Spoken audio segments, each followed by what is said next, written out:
Lady yields back. Mr. Moore. Thank you, Mr. Chairman. Passing this budget resolution is absolutely a critical step toward reducing federal spending, toward securing our border, and providing tax relief for hardworking Americans. Federal spending is absolutely out of control. Our national debt right now exceeds $36.4 trillion. We're paying $952 billion in interest each year. That's more than the $820 billion that we spend on national defense. And this ballooning national debt is absolutely unsustainable. Congress cannot keep spending and leave the next generation of the bill. We're talking about the actual security of our nation at this point. The federal government must stop wasting and abusing American taxpayer dollars. It's simply not sustainable. And this budget resolution sets the foundation for a fiscally responsible package that will finally rein in federal spending. The package also will address the crisis on our southern border. We saw in the last administration what the open border policies have done. They've essentially poured gasoline on the fire. Every state, including my home state of North Carolina, now is essentially a border state. While communities in western North Carolina that I, along with Representative Edwards, who's on the committee, were trying to rebuild after Hurricane Helene, we found that the Biden administration used FEMA resources to house illegal aliens in luxury hotels. Mind you, at the same time, they were talking about cutting off housing for Americans who live in my district who had nowhere else to go. Since late 2022, FEMA has spent over $1.4 billion of our hard-earned tax money on migrant housing, transportation, and services.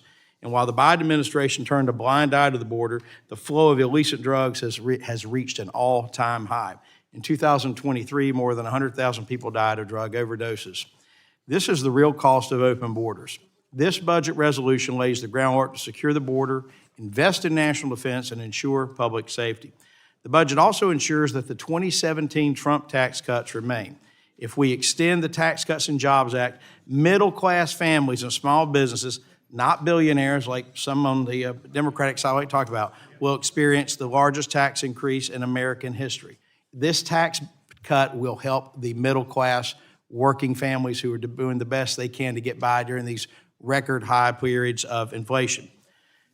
So what did these things do to help? These tax cuts that went in place helped offset a lot of what would have been worse during COVID, during the excess federal inflationary period of the last 4 years, and helped keep the country from being in as worse shape than it would have been.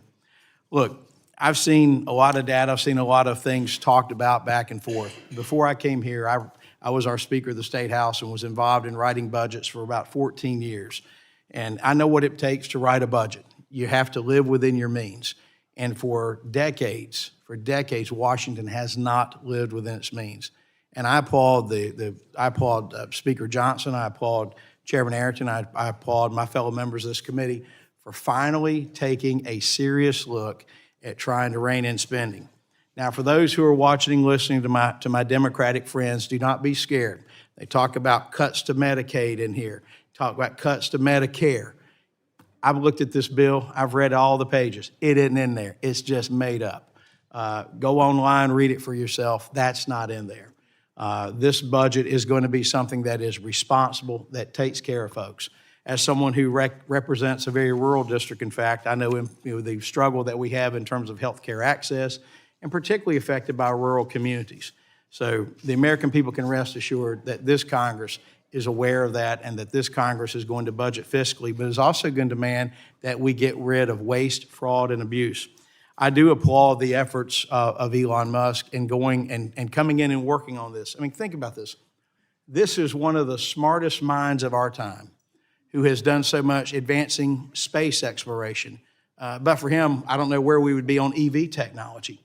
And he is volunteering his time to come and offer ways to provide increased efficiencies and turning things around. And many members have already talked about some of the examples of absolute waste, fraud, and abuse. The American people want to see us get our house in order. They set a clear mandate in this last election, and we need to get it done. With that, I yield my time, Mr. Chairman.